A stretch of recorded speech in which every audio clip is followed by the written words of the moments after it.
Hello everyone, and welcome to the ASMR review show. For this video, we are going to be continuing at last our trip through the Uncharted series with Uncharted 3, Drake's Deception. What is the deception of Drake? Well, I guess it's about how the original, Drake, Sir Francis Drake fooled people, and he fooled people into not telling them a thing. I guess, I don't know, I always found the title of this game odd, but maybe it's just a me thing that I can't figure out. So, yeah, Uncharted 3 is a good game. It's a very good game, and I enjoy it a lot, but my issues I have with it come down to, story and plot-related beats.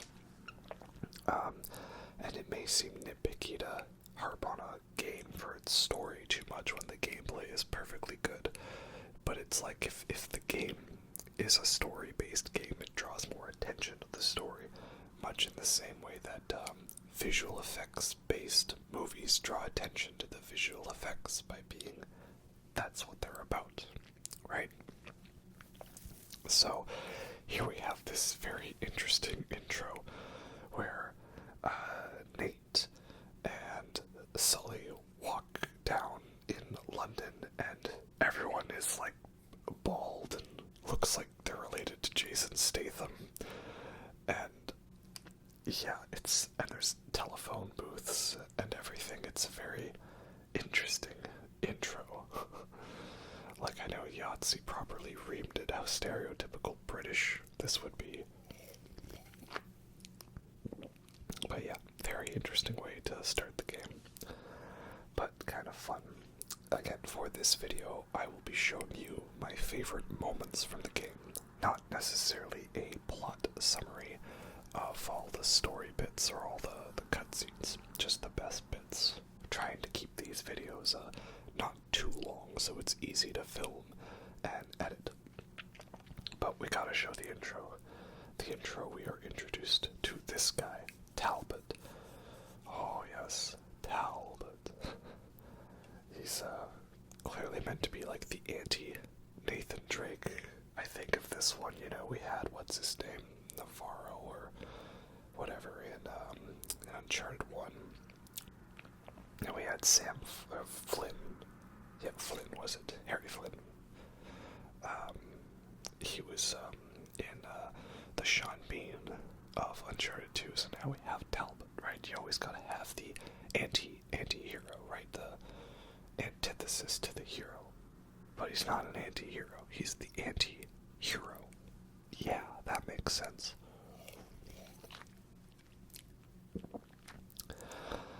And, yeah, here we see Drake is trading off the ring, which we know is obviously something's gotta be up. Because, why would he just give away that ring? I mean, he did randomly give it away in Uncharted 1, but we got it back, right? Yeah, so I really like Uncharted 3, and it's definitely better than Uncharted 1. But for me, story-wise, it was a step down from Uncharted 2, because it was just a little too similar in plot. And the beats felt a little repetitive. And there's a lot of holes in the story, these bad guys are like the Illuminati or something. They just seem to be able to do whatever they want and just teleport anywhere, but I don't know how or why. Yeah, it's very interesting. And again, here we have not Jason Statham, who it's funny because that's also Lazarevich's voice actor, but now he's actually secretly a bro. Okay, that's kind of cool. As nice intro that gets you used to the combat of the game, and the fist fights have been very streamlined now, right? It's just you mash square until the game tells you to mash triangle, and then you mash triangle, and then you dodge. And it does mean that the fist fights are quite a lot easier now than before, but there's none of that whole brutal attack thing from Uncharted 1. Yeah, and Last of Us, because there's not really like dodging encounters in that. It's just mash square and hope that you stop the other guy's health bar before he stops your health bar. So I wasn't the biggest fan of that. But yeah, here I think it works nice. You know, it's not overly complicated. It's simple. It's based on what you're gonna do in the situation, which is mash square. And then occasionally you gotta press triangle to dodge. So yeah, that's nice. Hey there, big guy. And yeah, now you got like brute guys. Just big guys, you know. Good fight. And I don't know, I think of this scene, I just think of Train Spotting. This lassie got classed, and no one leaves here till we find out who did it. Who are you?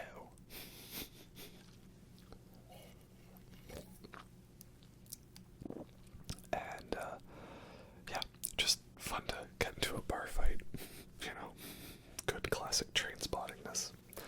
But again, very stereotypical London, I guess. So yeah, nice intro to get us used to the combat again, and a bit of a switch up, though I feel like then they went a little too hard in the other direction for intros for Uncharted 4, but again, we'll get to that when we get to that, right? It's short, sweet, gets you right to the point, a couple of basic cutscenes, and then you're into the gameplay action.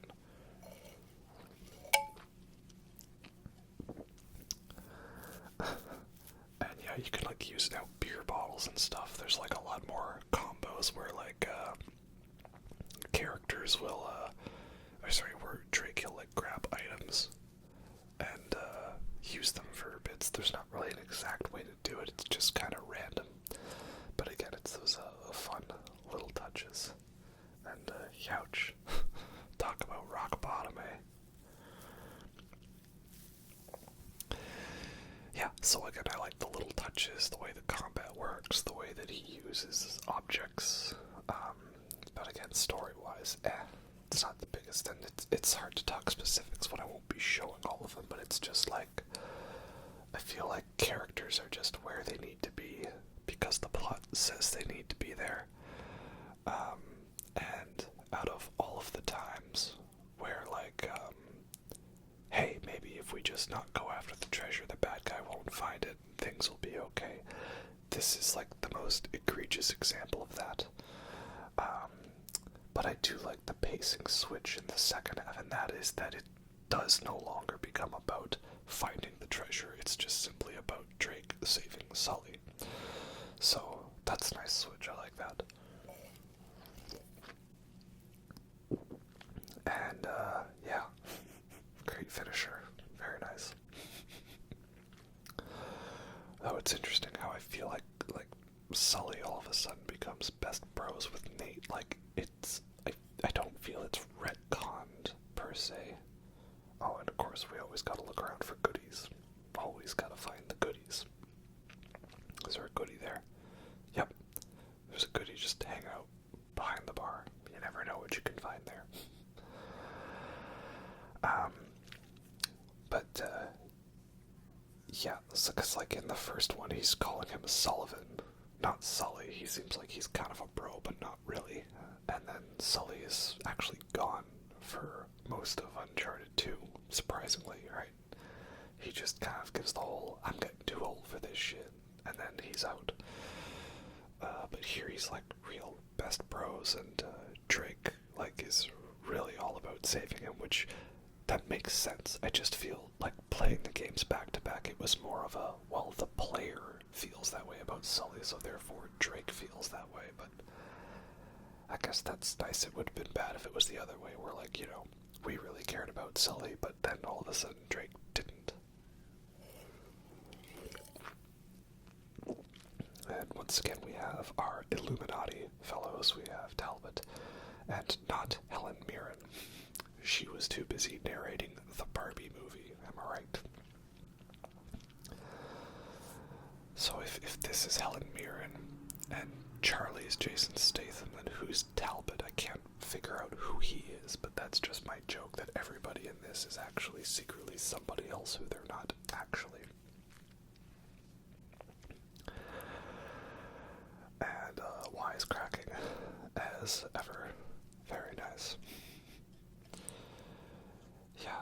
this had been the end of the trilogy, it would have been a good way to end it, but I'm glad we got more games after. And come on, lady, what's he really afraid of? It's clowns, right? Clowns are a 10 on the fear level. Elena almost dying, that's like, what, a 4? Or a 6, I believe. Yeah. Oh yes, it's the ring that's not really the real ring, because magician's tricks. I do think it's funny how he does, like, the whole, like, magician sleight of hand thing when he's a kid, and she somehow still remembers it when she's younger. And, I don't know why they're necessarily mad that they're dead. Maybe they wanted to take them alive so they could torture them, or maybe they just wanted a 0 body count, but then these guys are like the Illuminati, so why would they care? And also, those were some very elaborate blood squibs they set up to seal this deal, and that was pretty cool that none of those got punctured in that big fist fight they had. But I'm rambling now, but that's also the point of this channel, is to ramble on.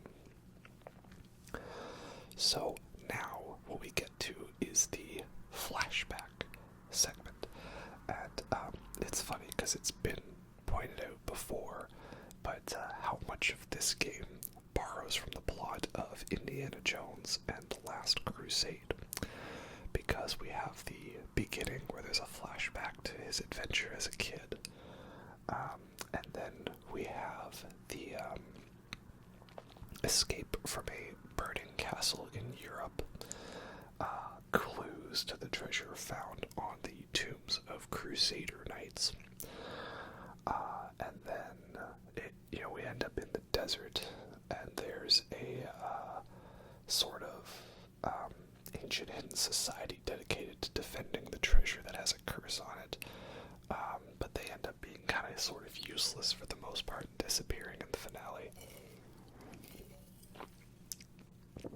And everything collapses and sinks into the sand.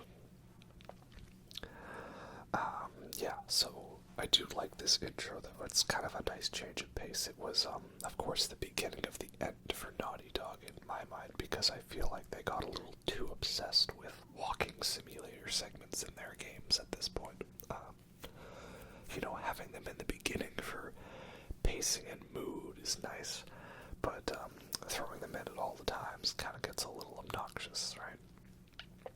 Like Last of Us Part 2, did we need 3 trips to that aquarium? I don't know. Funny how everyone's complaining about so many things in The Last of Us, like Joel and Abby and Ellie, and I'm over here complaining about too many aquarium segments, right? But, yeah, so it's a fun little walking segment where you end up tailing Sully, finding out about practicing your platforming, and it leads to a good old-fashioned chase sequence. So, yeah, I like that. It's a good length. If it was any longer, it would feel a little obnoxious, but it's good the way it is. However, though, then they decide to do more Drake flashbacks in Uncharted 4, and I'm not the biggest fans of those ones, because Uncharted 4 seemed like it was trying to do every intro from every Uncharted game all at once, and I'm not sure if that really works that well. But here it's good, though. And then I made Illuminati jokes, but now it's actually basically Matrix, right? We're just running away from all the agents, and they're all wearing sunglasses. Yeah. And there's bits where I always screw up one part here. I think probably fixed it in post, but it's the damn camera. Sometimes it's good at guiding you where you need to go, and other times it's not so good, right? But that's how these games are. Like, you can do fun, deathless, restartless runs, but the deaths and restarts are so quick, and there's not really penalties to it, so it's okay if you learn by doing. And yeah, I've always loved chase sequences in this game, because Naughty Dog does such a good job of designing the environments for this bit. It's always coded well, just enough that it feels like it's a real environment, but it also gives you enough hints on how you need to get where you need to be, right? And sometimes it's not obvious, but then it sort of jumps out and hits you and you realize what's going on, so that's good. And there's a train in the background, but that train is from Uncharted 2 and Lost Legacy. There are no trains in this game. Not to the same extent. Yeah, the biggest, most elaborate one is the Talbot chase sequence, which I didn't include, because it wasn't one of my favorites. Oh, there we go. We made it. Good job. Gotta say, pretty impressive parkour skills for a young kid.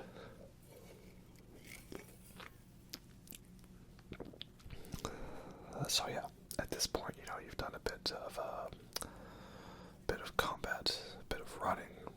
You don't really get much to the shooting until quite later, though. Oh dear, I think I got a little held up, and I totally forgot to edit out that death sequence. Let's just pretend that didn't happen. That I hit that dude in the fridge. Yep. Hey, I'm not afraid to admit it, right? No, I did not do this game all in one go, but I have beaten most of them on crushing, I think. No, I did Uncharted 2 on crushing. I actually don't know if I bothered with this one on crushing. May have started it. But anyway, yeah, this is almost the end of the sequence here, and we get the most overly committed agent to the job here, and it's this dude coming up. This guy, I think that he takes way too much pleasure in his job.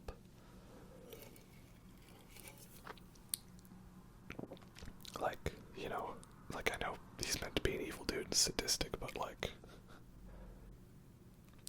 I've made the joke that they're agents because I've got the suits and the sunglasses, but like, again, this is some hardcore Agent Smith vibes, right?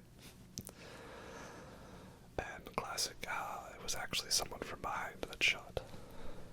And it was Sully, hooray. So that is good. Yeah. So Uncharted 4 then was like, let's take the flashback intro, but let's also take the in media res intro, but let's also take the it's his last adventure and he's getting out intro, but also let's have the it's a thing that's not relevant yet, but it'll be relevant to the plot later intro. And a little too many intros for my taste personally. But that's how it is. Anyway, moving on now. Of course, Drake and Sully are not dead, and it was all a ruse, and Cutter's actually on our side. And now we're going through the London Underground, which is a very cool place for the settings of stuff, so I like that. And here I'm showing you how to get to the strange relic. Instead of going down, you actually have to go up. And keep going up the stairs. And that's how you get the strange relic, which is of course the precursor egg, precursor orb from the Jack and Daxter series, which I would really love to replay, but I'm not sure if I would make a video on that one, because I don't think people want old video games, they want new ones. Also, I like how in this game the treasures are now like the actual treasure, like you see it's actually like got like the model for it, so that's cool. Nice little detail. I forget if they did that in Uncharted 4 or not, but they did it in this one, and that was good. And so now we're moving on through the London Underground. Next main point I want to show off is the escape from the burning castle in, where are we, in France, I believe. Is it France? Maybe, I can't remember. Yeah, there's a lot of big moments I'm skipping over, but that's because none of them are too crazy, like the whole escape from the London Underground, and it's cool, it's alright. Again, it makes me think Matrix stuff. But yeah, this is a classic Uncharted. You know, we've gone into a building, we've gone and done our thing, and now there's a big escape from it, with explosions and fire and set pieces. A very nice moment indeed. Also totally from Last Crusade, but that's okay. They may as well acknowledge the best Indiana Jones movie. And then the other bit I cut out, it's like another thing that sticks out for me in Uncharted 3. It's the bit where you do a whole bunch of puzzles to unlock a door, and you go through the door, then you fall down a passageway, you crawl through a passageway, and then end up coming up a well, which is just in another part of the castle, and you've unlocked nothing, and now all of a sudden enemies are here. I feel like Uncharted games before did a better job of disguising the whole thing there, but here it was like I literally did a puzzle to go underground for 5 minutes, see a couple of bugs, and come back up and accomplish nothing. Like, what was the actual narrative purpose of that? I feel like they didn't disguise those moments as well in this game. They stuck out to me more. So again, like, I know they're always there. It's just feels like I noticed these things more in Uncharted 3. Perhaps the game did a not as good job of distracting my mind from noticing these things. But again, I'm not saying this game is bad. It's a great game.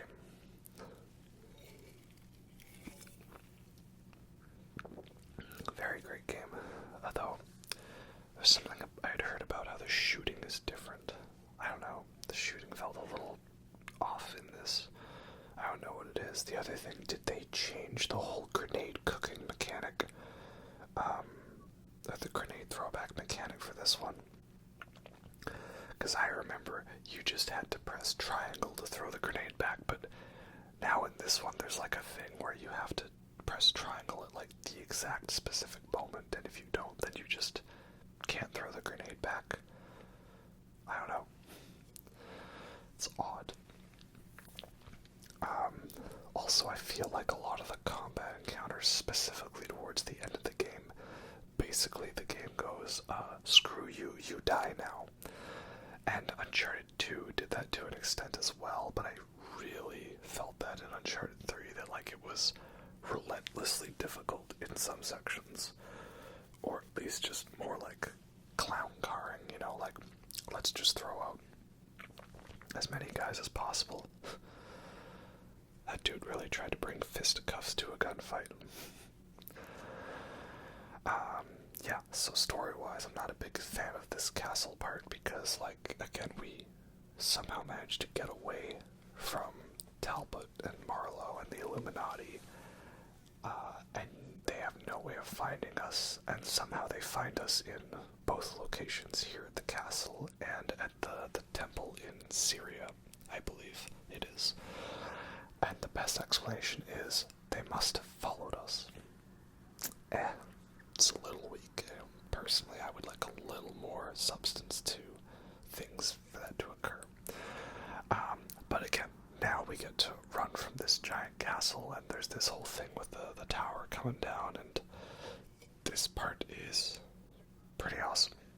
Not gonna lie, this is what we play Uncharted for. It's for these moments, and it's pretty cool, so I guess I have to forgive it for that. But yeah, escaping from a burning castle is always fun. And yeah, then at this point, again, the focus is not necessarily, hey, we have to get the treasure. It's, hey, we have to rescue our friends. So that's good. You know, I like that. We've seen Drake slowly become a little more and more obsessive about treasure and events over the course of the game. So now I've skipped a very large chunk of the game, but that's because for me it's the most meh part of the game. It's we go hang around in some caverns and some towers in Syria and solve a couple of puzzles. And there's weird bits where like Talbot can like magically just disappear and appear, and he has a mind control drug that makes people freak out like they have bad acid trips. And somehow he's bulletproof. Like, maybe he had a bulletproof vest, but like, you have to establish that. You can't just be like, hey, he survived the gunshot. You better assume that he had that, right? And then we hang around in some more temples, and of course Elena comes back into the fold, and we're in Yemen now by the Rub al Khali desert.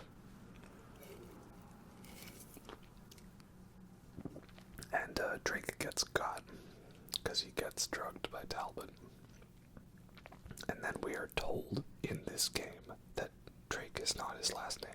That is already revealed to us. I want you to keep that in mind. We know already that he adopted that name. And, but now we get to this bit, and this is the bit where it's, again, the most conflicted I feel, because this whole section is almost completely irrelevant to the plot. It could be taken out of the game completely, and nothing would change.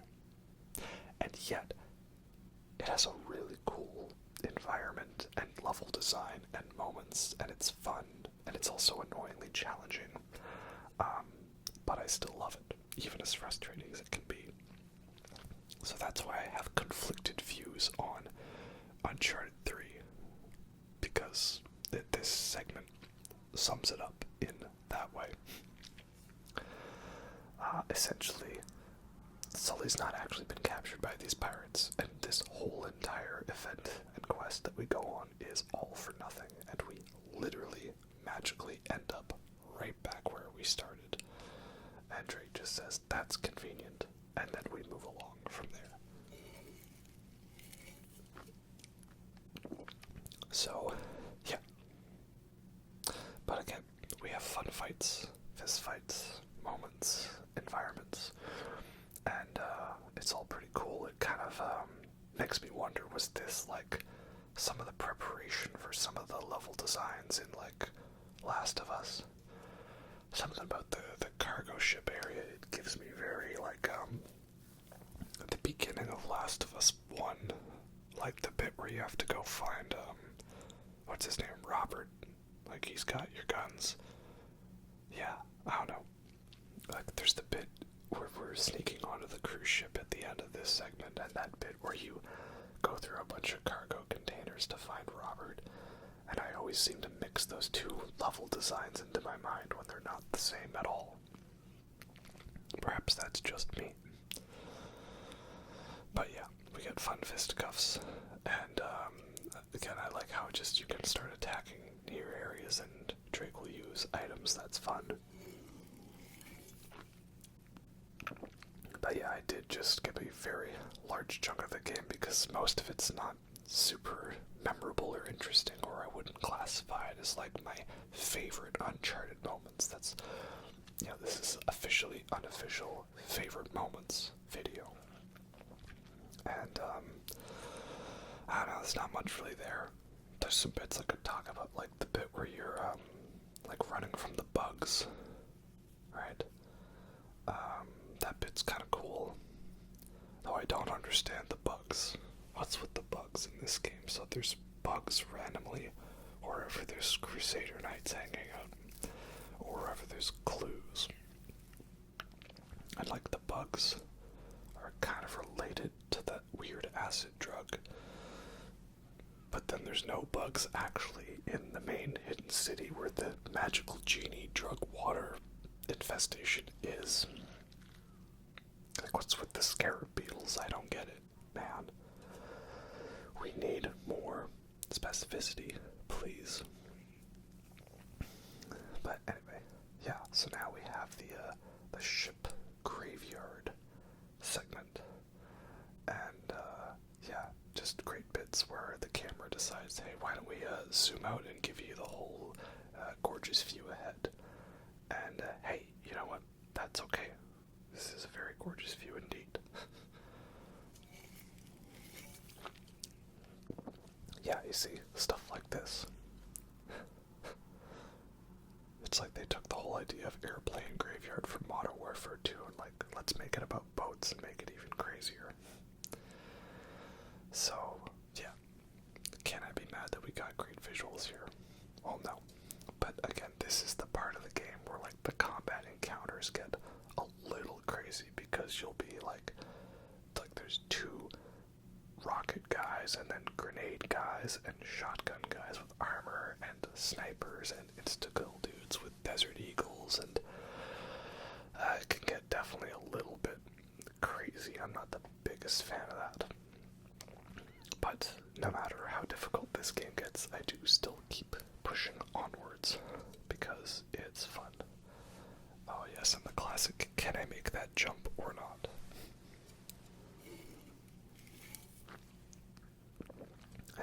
like fun vertical combat segments. Yeah. These are the bits why I play Uncharted, for interesting, unique combat encounters that are different from just the simply hide behind cover. It's I want to hide behind cover, but do it vertically. That's completely different. With interesting level design and actually a bit of unique color schemes and stuff, right? That was the big thing why I got into Uncharted 1, was it was colorful and like green, and then it made it even more spooky when you lost health and the color went away. Oh, hey dude. You better watch your step. It might be your last. Yeah. Yeah. Can we put in the old King Dorian sound effect? Or what's it? Old King Dorian, you know, Demon Souls. Remember Demon Souls? That was good.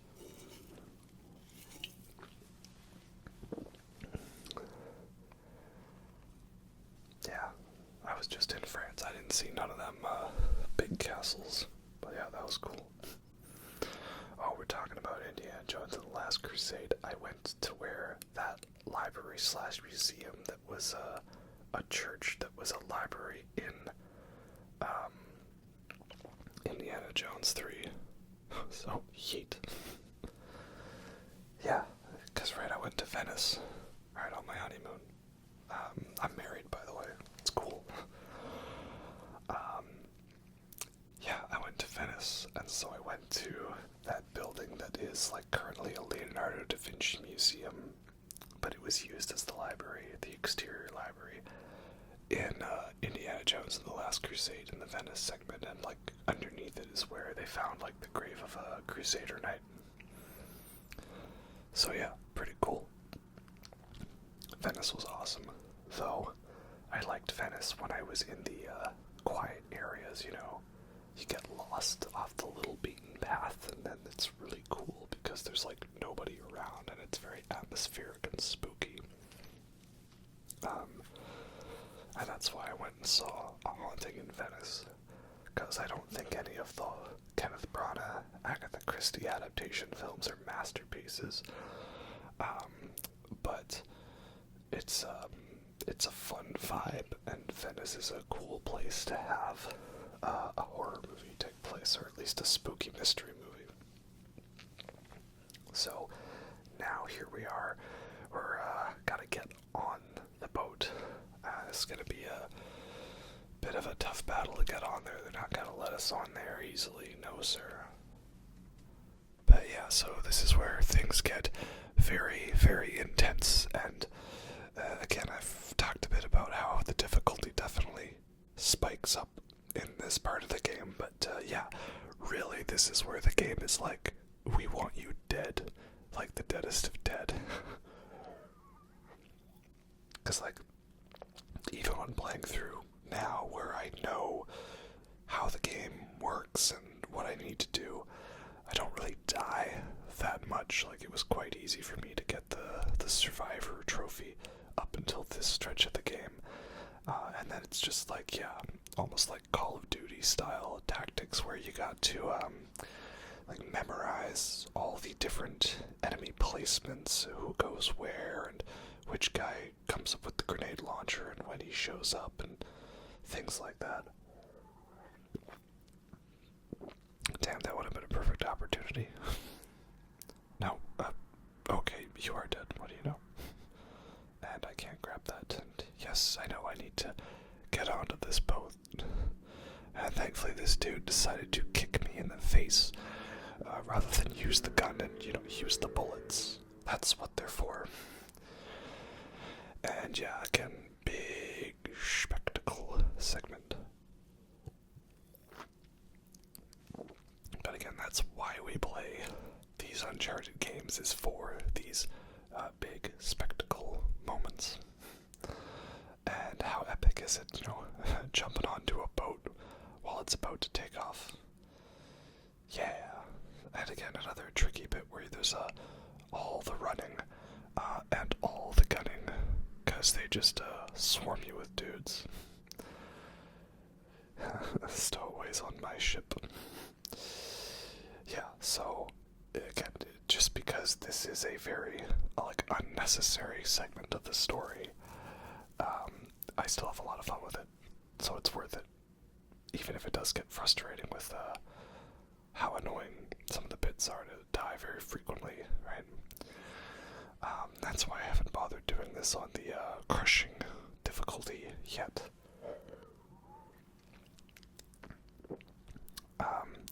It's just, yeah, like, something about the story bits and the set pieces, they felt the most disjointed from the story compared to the first two.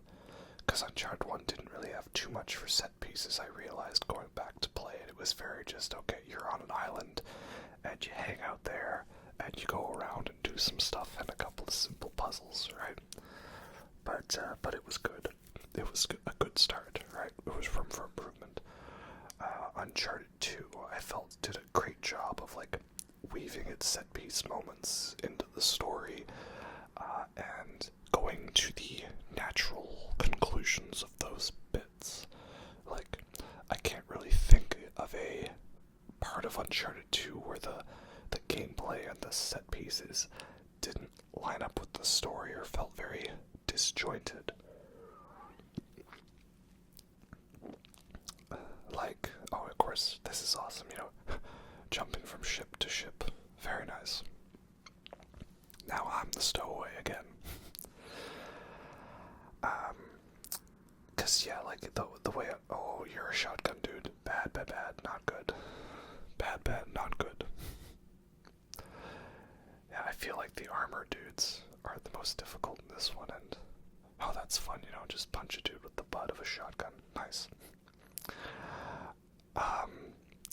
Yeah, so, it's like, the majority of Uncharted 2, it's got, like, an idea behind it, right? Like, we're getting to Shambhala, we're on the quest for that. Whereas, I feel like a lot of Uncharted 3 has more sort of, oh, miss. Uncharted 3 has a little bit more, shall we say, screwing around. Like, you know, the whole push of actually getting to the big final location doesn't happen until the last third of the game, right? So for the first half of the game, which we've already covered, it's mostly just finding a clue to lead to a clue to lead to another clue. And oh yeah, great moment, alright. Oh, absolutely, I was in the right. That geezer was cruising for a bruising. Yeah, I certainly was in the right.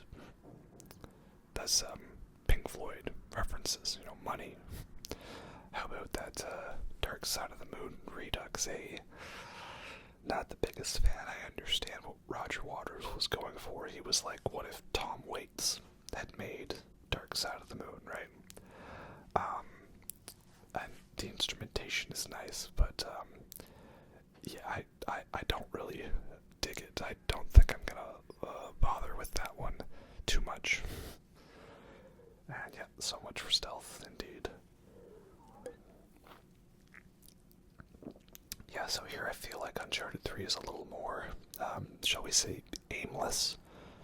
And especially with this segment where we're just, you know, we're running around on a boat for a bit with nothing that actually contributes plot-wise.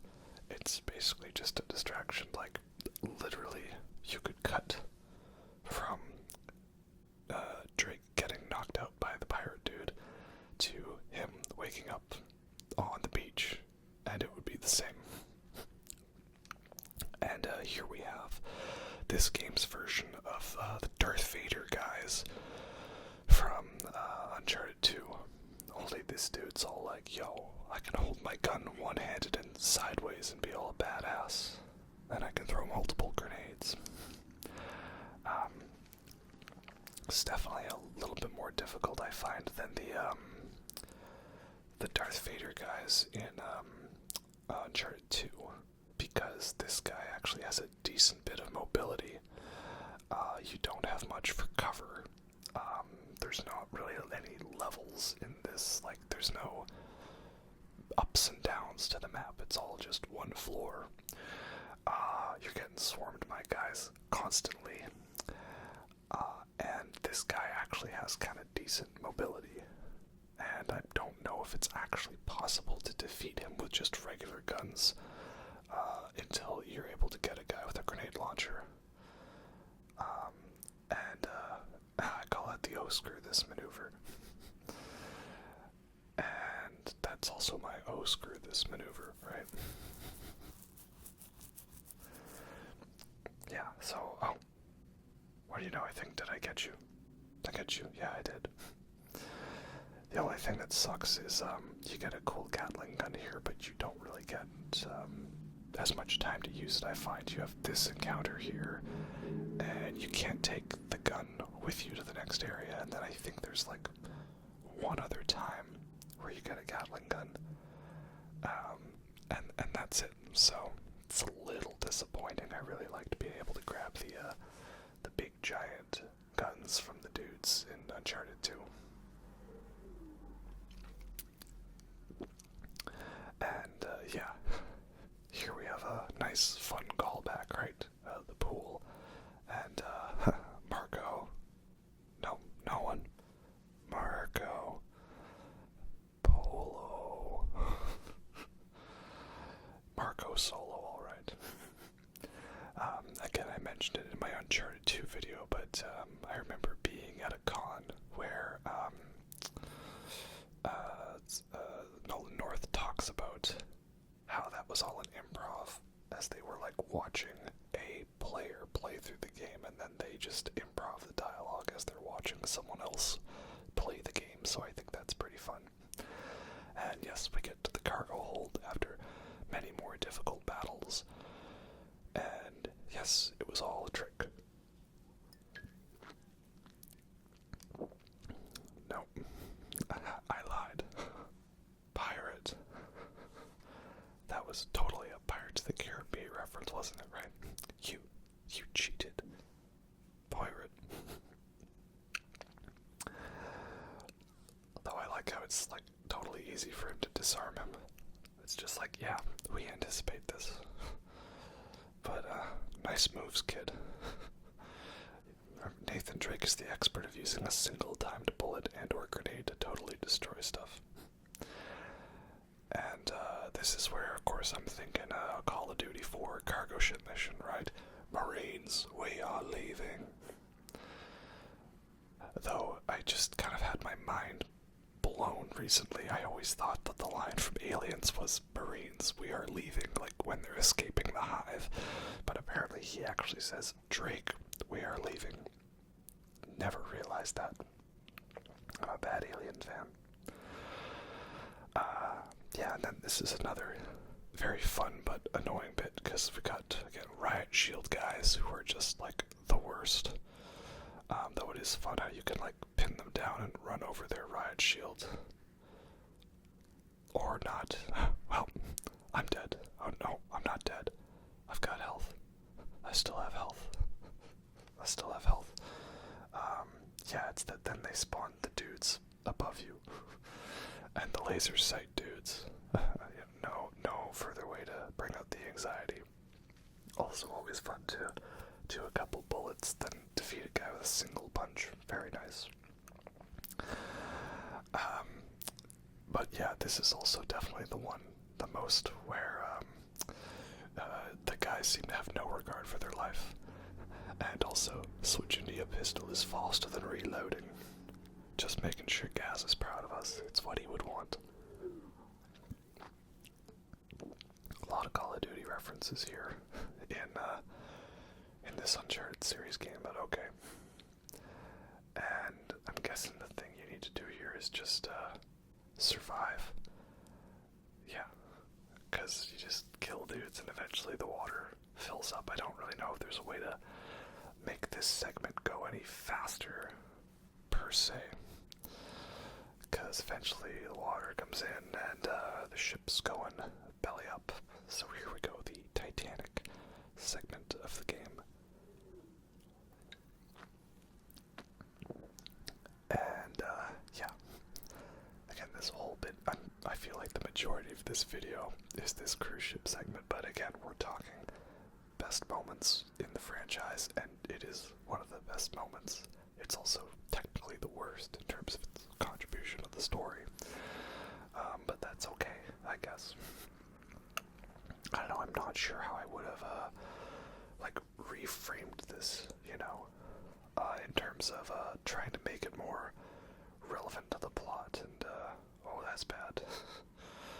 I definitely die a couple times while recording this, but that's probably because it would how it would happen in real life. I would just get panicked and, screw things up. So, yeah. I don't know, how could we have made this contribute more? Like, I don't know, maybe make it so that they actually did have Sully, perhaps. I'm not sure, because we need a reason for him to go all gung-ho and chase after people. You know, and it's not just him trying to escape. Like, they had all those elaborate bits with the ship graveyard leading up to getting on the ship that was pretty cool. I don't know. And I just would have balanced it better. I mean, maybe I'm just not the greatest gamer. But, oh yeah, running segments, right? Yep, it's like that thing that's in all the disaster movies. Running from the water. Anybody seen Titanic recently? This is also definitely a bit that messes with me, because I don't notice the big obvious red cable. And then you get some real fun bits with the environment here, with, you know, everything being on its side. And it just messes with you like some MC Escher sort of stuff. Like, yeah, this bit right here. It's very fun. Very trippy. Very appropriate line from Drake, which way is up. So, yeah. It's also a weird bit with the treasures in this area where there's like 4 or 5 just in a row. Like, you kill a dude and there's a treasure, and then another one. It's like they wanted those 101 treasures and couldn't figure out where to put them in, so they were just like, let's put them everywhere, right? No, let's not do that. Can we get up? Thank you, there we go. And of course, here we go, the big money shot. Alright, let's make sure to zoom out that camera for that extra cinematic shot, but hey, again, can we blame it? It looks really cool. And I know development on this game was a little odd because some of Naughty Dog was already going off to work on The Last of Us, right? And Last of Us is a good game, but I'm not in love with it. I feel I more enjoy it for the story than I do the gameplay, because the gameplay for me gets a little frustrating at sometimes, and I played it on normal difficulty, so I don't know people saying, oh, you've got to play it on grounded for the true Last of Us experience. I don't know, man, like, that might just be too frustrating, and like, I've played Dark Souls. I don't know, we'll see. And, yep. Oh crap, the classic. Like, I don't know, what was his plan here? Like, where are we trying to go?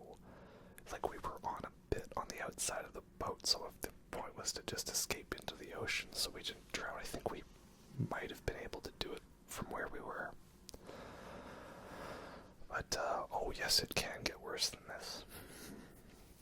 And this is definitely some Poseidon stuff going on here, right? I've actually never seen the original Poseidon. I just watched a good chunk of the remake. And I'm like, wait, was that Fergie in the movie? And that was back when I had a crush on Fergie because, you know, Black Eyed Peas, My Humps music video, right? Yeah, that was it for me.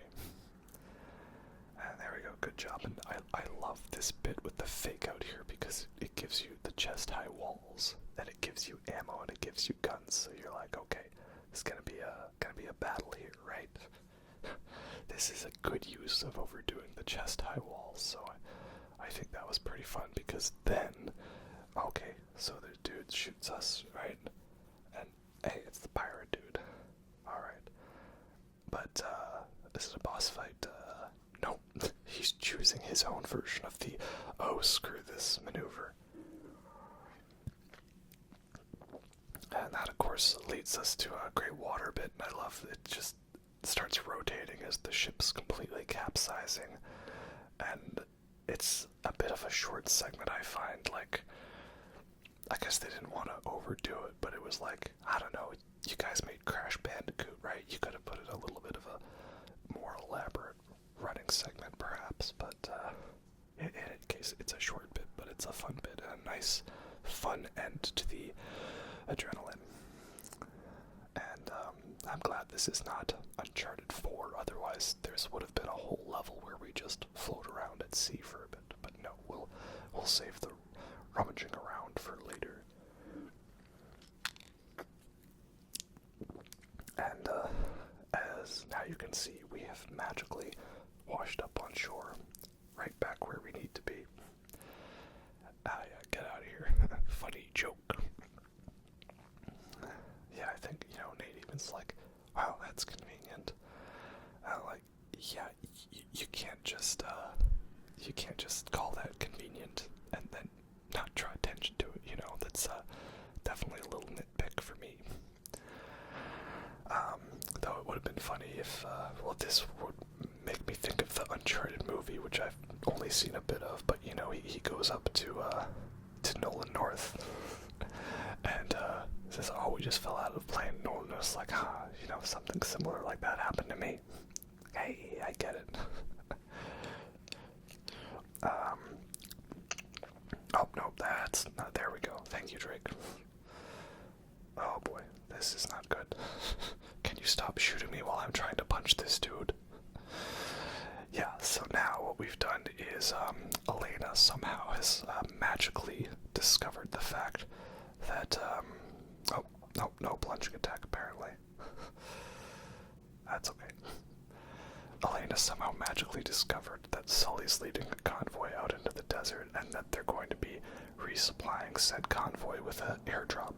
I don't know how she discovered this information, but I guess she's a journalist, so we've got a plane to catch, right? We gotta be on that plane. This is some Toy Story 2 vibes now. But it was all for naught. Or was it? And there we go. Can't keep Elena away forever. So this is a very fun bit. We've got the plane sequence, which we all knew was going to be a hit because it was all over the trailers, right? It was like the first thing they showed. So the cruise ship bit, I never really saw any of that in the advertising. So that was a fun surprise for me, but this was the bit that we had the expectations for, and I would say it lived up to it. Like, this is such a epic sequence. I really wish they could capture something like this in a movie, but like in a really realistic looking one take. But we know if they did it today, it would be that low-res, motion blurry CG stuff that's so common in movies these days. Landing gear up, and away we go. Mighty Machines. Yeah, y'all weren't expecting a Mighty Machines reference in a Uncharted 3 ASMR video, were ya? But that's just how my weird brain works. I just make these connections,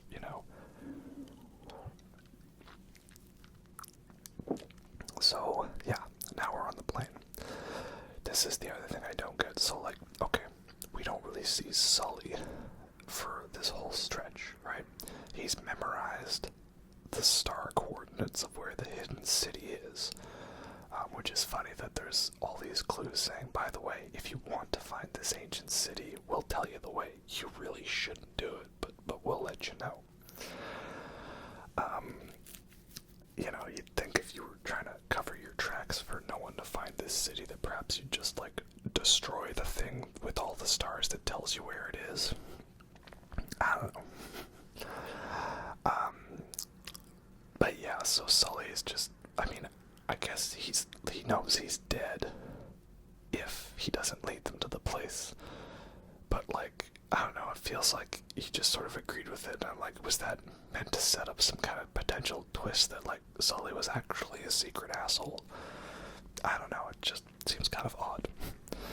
But in any case, now we have what would would become the sequence in Mission Impossible 5 where he hides on the side of the plane. Or I guess I got it in Mission Impossible 5, that takeoff sequence, so yeah, I'll take that. Crazy as well, that's the beginning of the movie. Mission Impossible 5's underrated, I think. Or is it really? I don't know. But yeah, there we go. That kicks off this big sequence of events. And I'm trying to get through, but you can't make it through eventually, and out the door we go. And oh yeah, what a wonderful segment. I'm sure they probably had this over a desert so that it was easier to render. You know, they don't have to do individual buildings or cityscapes. But it plays great, looks great. I love this segment. Definitely one of the highlights of the game for me. Doesn't disappoint. Even if the Uncharted movie wasn't that good, it was cool that they, put in their own version of it. Even if it was definitely a very green screen CG version, that would be a little tricky to pull off realistically unless you were Christopher Nolan and, you were attaching a plane to another plane. Only this part's really annoying because you then got 5 guys shooting at you and there's no cover, and I actually have gotten crushed by the boxes before moving around. So it can be a little frustrating. At this point I'm like, well, what do we do? What's the plan? Like, do I, take control of the ship? Or to take over the plane? Can it be like Indiana Jones, fly? Yes. Land? No. No, instead I think after you get through enough dudes, everything just goes all explosives, and now we're just getting sucked out into space. With the plane depressurized like that, if it already had been opened, maybe the current, I don't know how these things work, but it probably makes sense. And as someone who has been skydiving, I can tell you this is definitely how the next bit feels. Yeah, that's pretty much how it is when you jump out of a plane. Yeah, I mentioned how I got married, but the bachelor party was my best man taking me skydiving. And man, what a great intense sequence, just a little quick time event, but it does the job effectively. And then I love how the next bit, it's still in game, right? Like you're in control here. It's a small little thing, but I like it just, oh thank God. And then the sudden realization of, oh crap, we're now in the Rubal Khali Desert, one of the largest uninterrupted deserts in the world, if not the largest, and we have nothing out here at all. So yeah, I just love how it's a simple thing, but I like how you're still in control. It's a brief bit, and the music is very appropriately melancholic, that sense of, well, we did it, but now at what cost? Though the thing I do wonder is, this was a supply plane, right? And we have a crate, and maybe a lot of stuff on that plane got destroyed, but I'm like, really? Is literally the only thing he could salvage from it a single gun from some dude's hand? And I'm sure there could have been a couple more little bits and bobs perhaps he could have found out of that wreck. Maybe he just didn't have anything to open the crate with, like a pry bar or something. I don't know. But I do love this image of the gun hanging out of the sand, and oh, it's a dude's hand under there. Damn. Very morbid. But this was the whole bit. It was the intro trailer. I remember the announcement of the game, and yeah, it was a pretty epic way to get us to announce for what we originally thought was the end of the trilogy. And man, can we just talk about how lucky he was that he ended up going in the relative right direction. I don't know. And of course, this next bit, we've got to always hum out the appropriate song for the epic walking bit, right? As we let the music build. Da-na-na. Dun-da, da-da-da-da. Da-na-na.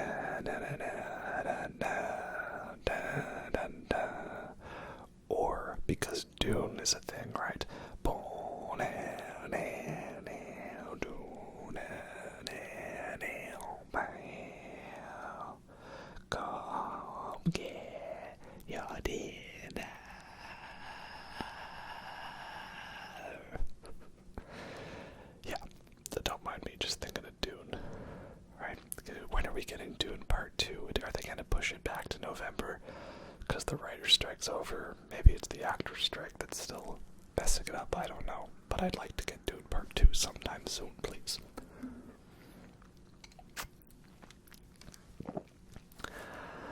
Yeah. But I read the book Dune, and it was very good.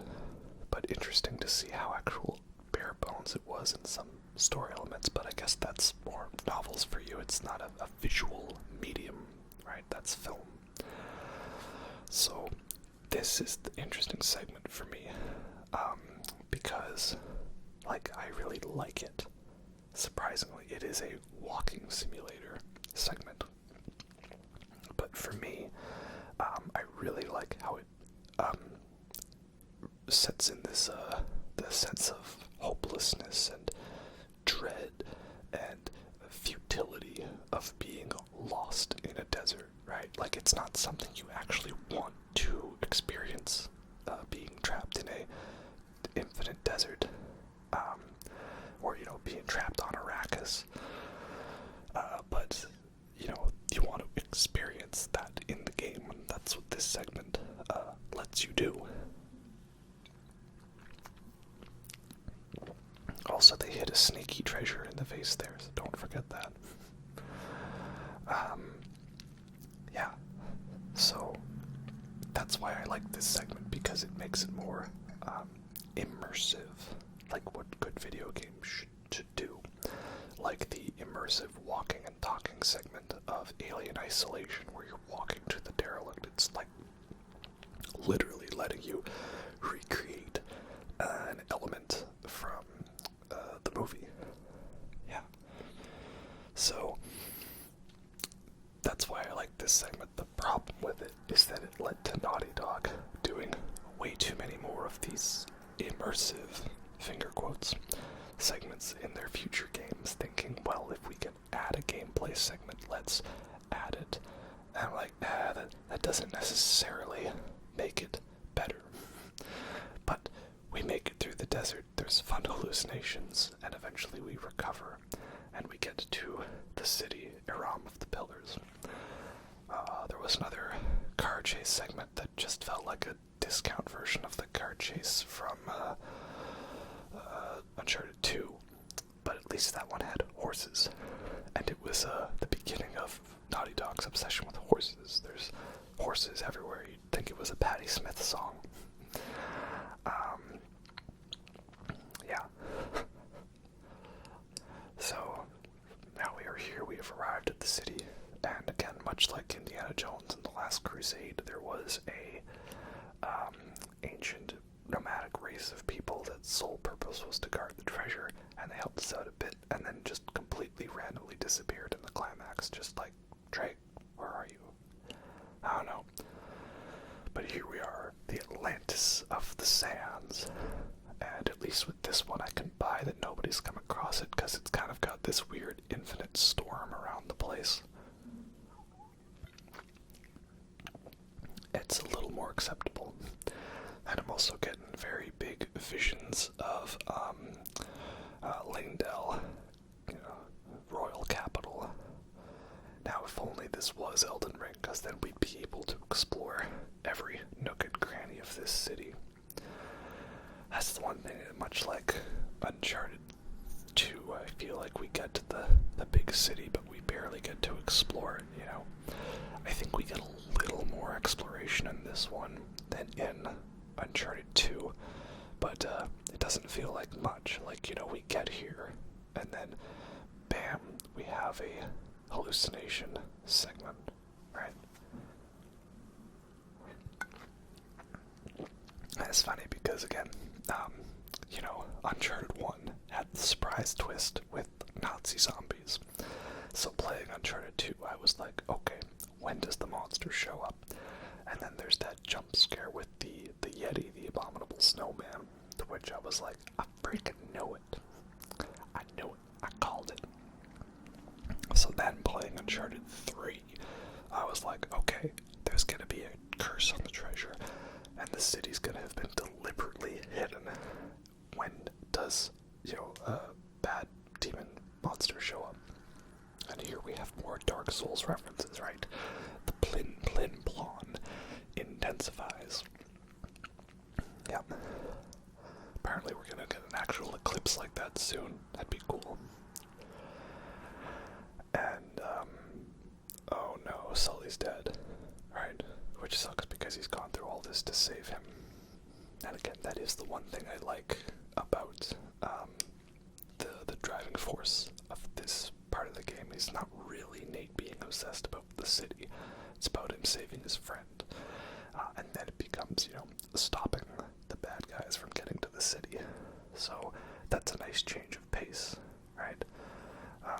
In Uncharted 2, it was just, well, we've got to find the city because...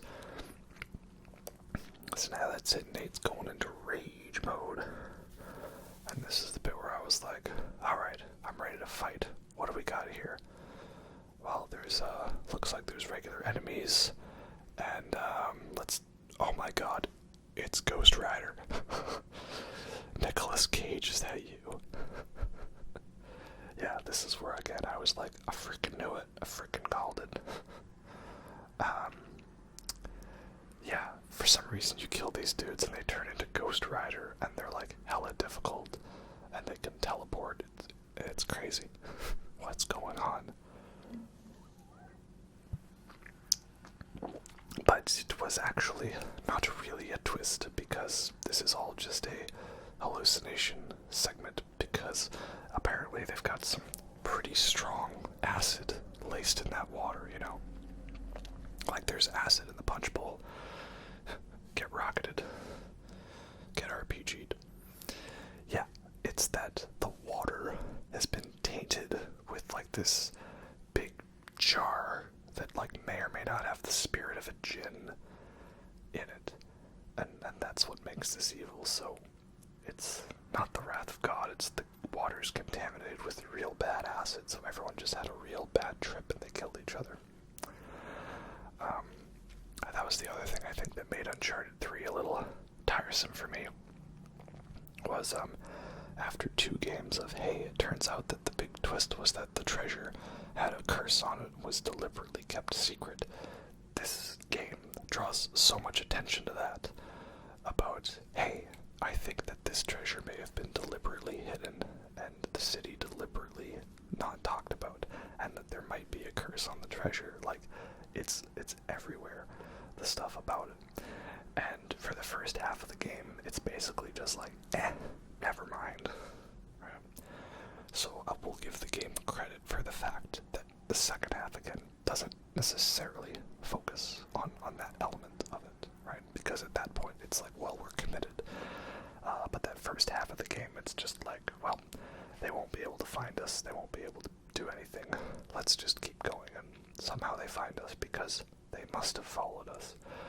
Oh, and we didn't even talk about Cutter's Hole. Oh, right, I forgot to top up my minutes. And, like, they bring Chloe into the game, only to then ship her off on a bus and bring back Elena. I guess there was only room for one waifu in this, I guess. Also, that was a Dark Souls elevator, am I right? Big circular thing with a button on the bit that gets it to go. And, yeah, so we get a bit of exploration in this city, but it's all in the weird hallucination bit, so I don't know if it counts. And, now we're all tripping drugs, right? I do really love this bit where we're just tripping balls, because it's very creative and inventive. It's outside the box, and we're running away from these scarabs. But again, I want to know, like, what's the deal with the scarabs? Like, we find them at the Crusader Knight place. We find them at the temple that's guarding the star location of the city, and then we don't actually find them in the city. We just are hallucinating them. So, like, I think... Oh, wait, no, wait, there's a bug in a jar, right? So, like, I think the bugs are where they get their, like, fear venom from, right? It's like a spider poison. And so they already have this drug that they can use to, like, mind control people. And so rather than like load it into all of their guns, they just give it to like one dude with a tranquilizer. So they want to be able to get more of it with the Jinn spirit. So basically, he wants the nerve gas from Batman Begins, so fear can tear this city apart. And I wanted to see like if you don't shoot, does Sully just shoot you? Ah, he does. Okay, that's fine. And now after that, we just have blurry effects, and I'm looking for treasures back here. And again, still trippy as it ever was. Increase the motion blur to the max. And increase the mushrooms effect. Oh yeah, that's what it's like. I mean, not that I would know.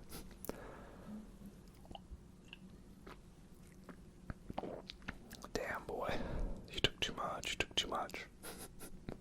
It's got the spins. That's why you don't mix and match. Yeah.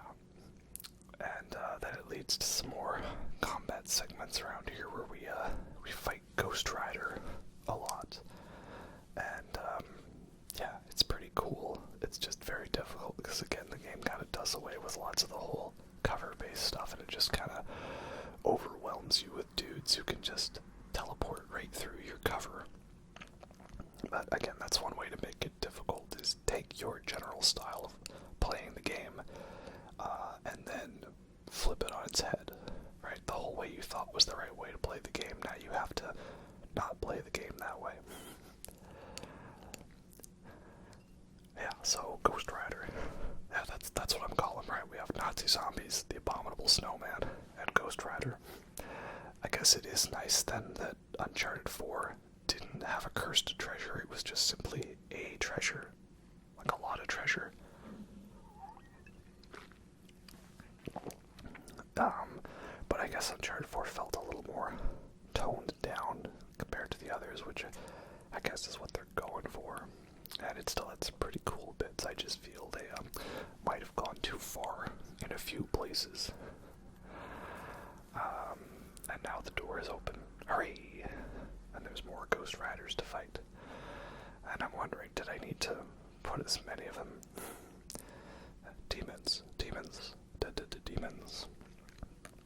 I'm gonna go see Goblin, like the band that did the soundtrack to Suspiria. They're gonna do the score live to the movie Demons, which I've actually not seen. I just want to go to a concert the same day as Tool that is actually an affordable price, because Tool tickets are way too expensive, and I'm not buying into that.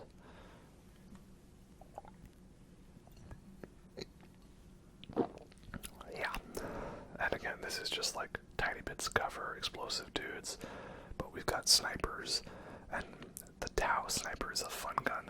I really like that one. And of course Deagle, right? My quick scope failed. Oh well. And again, I remember the grenade throwback being different. Am I remembering that wrong?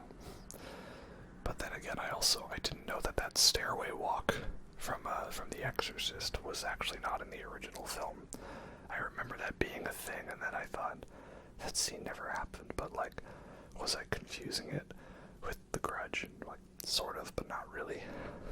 It's kind of funny how something that's such a iconic image from the film is actually like in a deleted scene that wasn't in the original film, not until the re-release in like 2000, 2001.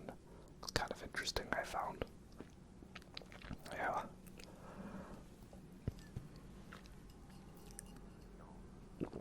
And now we got more trippy hallucinations. Yeah, so this segment may be a little difficult and crazy and lengthy, but it's got fun visuals like this bit where you follow your reflection. I actually didn't notice that the first time. I just started like, oh, gotta crank the wheels, but then I realized, oh no, wait, I see what's going on here.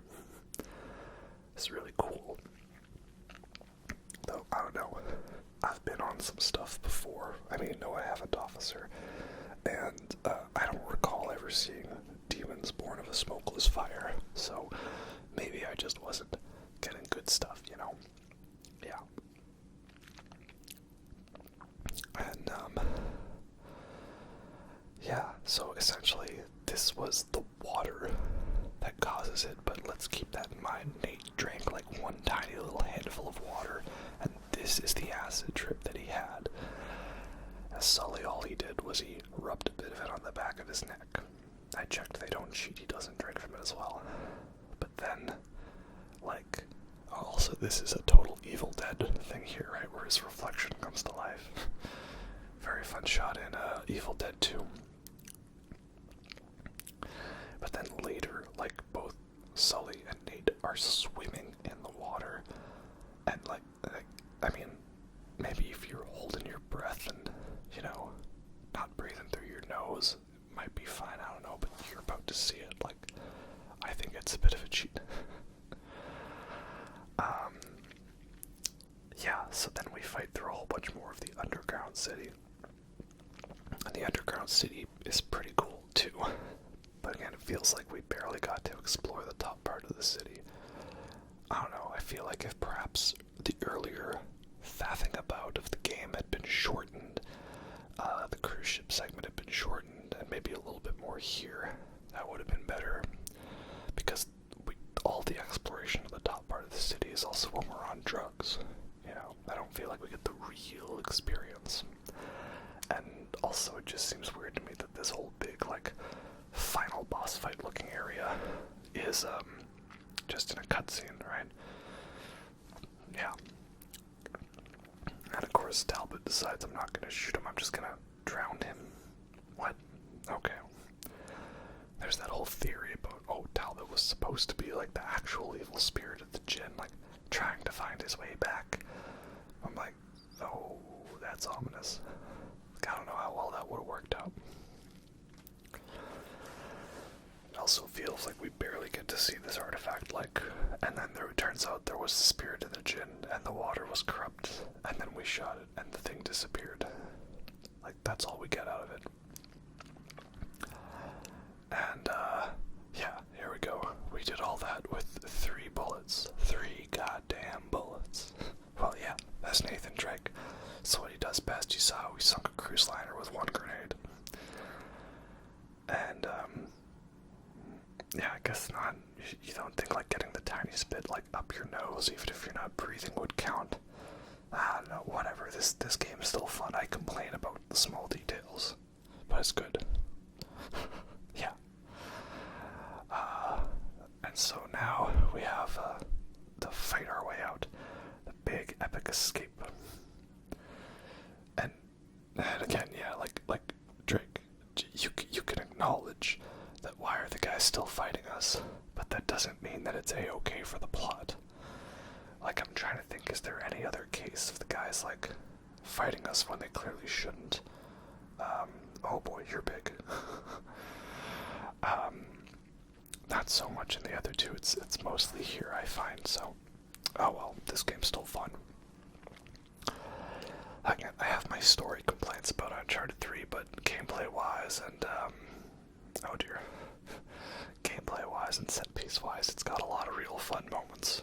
I just felt it was a step down from Uncharted 2, which felt more like solid of a game, but, you know, that's just me. And yeah, this is the final fight, the final escape of the collapsing bit, which is kind of cool. I like that now that the fight has a little more of the collapsing going on around it. You know, you fought through Shambhala, but didn't really get to fight during the big collapse. So now it's cool that we get to do that, right? Very big, epic escape. But then we get to the boss fight, and it's not as good. Not that the Lazarevich fight was good. I mean, it's not really a game praised for its boss fights, you know, this ain't no Bloodborne. But I feel like the Lazarevich fight was a nice balance of, you know, working with the gameplay and still feeling like I was involved, and there's still a bit of an element of challenge to it. So here we have this bit, which I find is kind of interesting, but kind of not. So everyone someone's falling, and then there's quicksand, right? And Helen Mirren is caught in the quicksand, and like Drake's like, "Oh, I'm not gonna save you," and then Marlo's all like, "Wait a minute, remember your ancestry, right? Because look, we have the ring." And it's kind of like, why do we save her? What does it matter? And Drake's just like, "Yeah, I've got nothing to prove." I'm like, "Yeah, fair enough." But I was like, "You can't let her die." But like, yeah, we can. Like, I get it. We have to have him appear noble, but like, I don't know, for that first bit, I was liking it. Like, what does it matter, right? But then it doesn't matter because his efforts are in vain. He can't save her anyways, so it's a weird balance of trying to have the hero does the not thing, it doesn't save the villain, but then he still does, but then it doesn't matter anyways. And there goes Francis Drake's ring, for reals. And I'm actually surprised by how mad Talbot is. Like, was he in love with her? Like, were they boning? I don't know.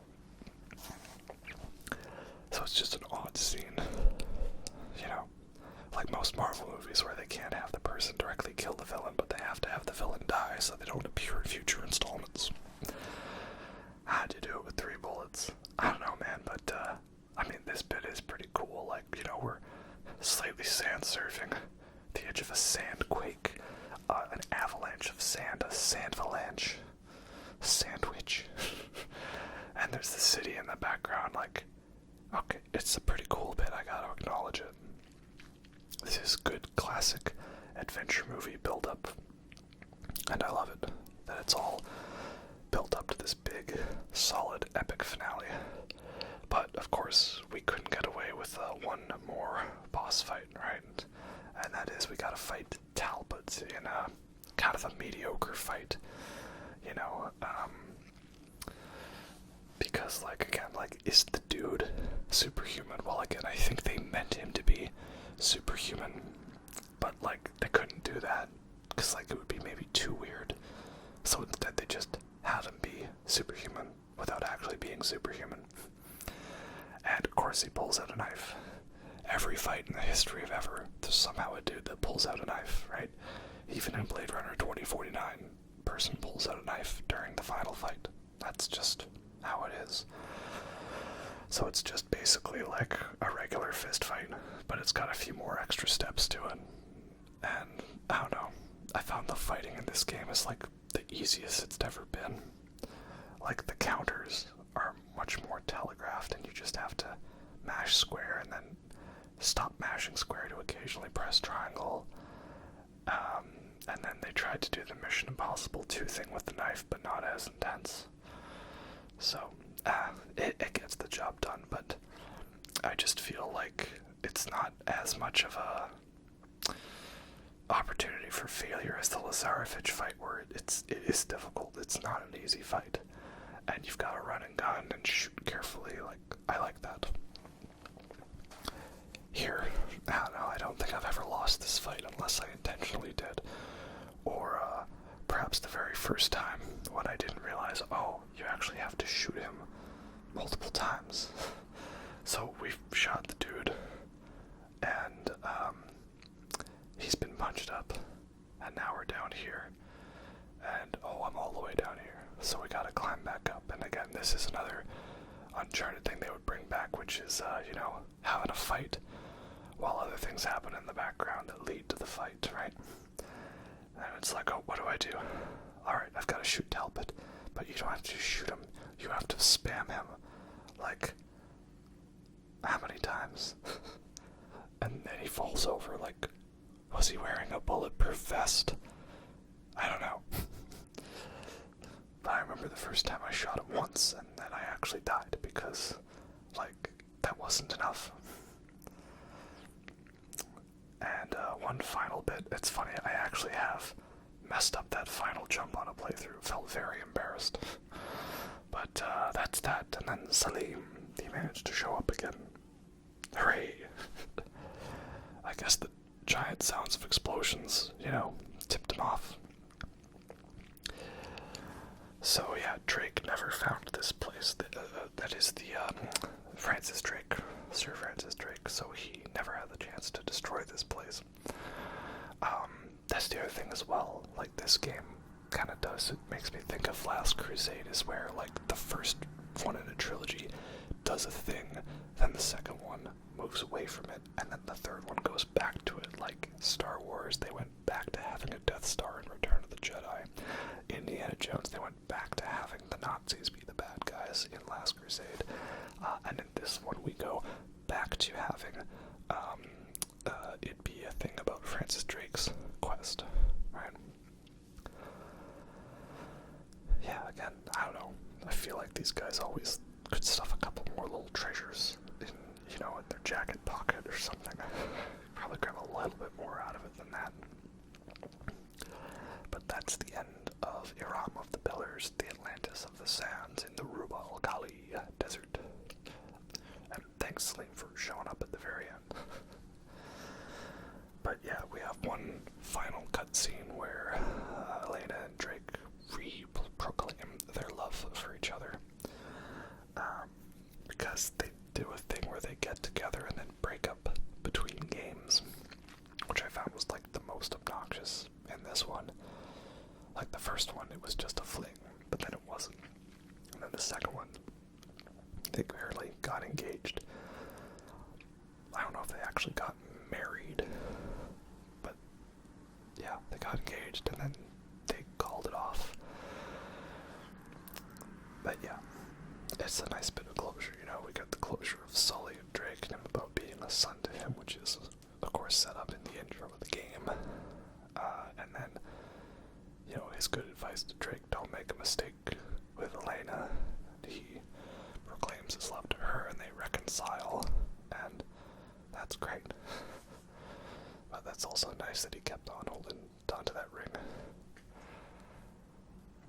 And I love how he tells him, basically just, drop the shenanigans, right? Let's be serious. And they are. They have a nice serious moment. That is good. It's kind of funny as well that the first game I make coming back from myself getting married ends with characters getting married. Or at least on their way to get married. Yeah, that's nice. So, I don't know. I thought this was a good end to the trilogy, and then Uncharted 4 came along, and the PS4 era of Naughty Dog is an interesting one because they didn't make any new IPs. They just made sequels to their previously established titles. And I mean, why wouldn't they? Like, they were huge hits, both commercially and critically, so may as well just keep going on that, and that's what they did. But it would have been nice to have seen some more variety, something new, and especially because Last of Us wasn't even that different from Uncharted. Like, it was still a third-person, cover-based shooter. There was more focus on story, less focus on action and set pieces. But yeah, you know what I mean? It's not like the difference between Crash Bandicoot and Uncharted. There's a bit of a difference there. Or Crash Bandicoot and Jak and Daxter, or Jak and Daxter and Uncharted, right? So, yeah, I don't know, I would have liked to have seen them go to new places, but again, asking them to do new stuff is a little difficult. I mean, look at Rise of Skywalker, am I right? Look at Force Awakens, am I right? Yeah, and again, it's a nice fun callback. It ends where it begins. We're flying a plane, float plane, propeller plane, and we're gonna try not to crash it, and hey, parachutes, right? 3 parachutes. So, yeah, that was Uncharted 3. Very, very fun game. I enjoyed a lot. It's got some of my favorite moments, but again, overall, I feel story-wise I wasn't as big a fan of it as I was Uncharted 2, but it's still better than Uncharted 1, though I might place it over Uncharted 4. We will see when we get to that one in the next video. So I hope you all enjoyed that, and I'll catch you next time. Have a good night.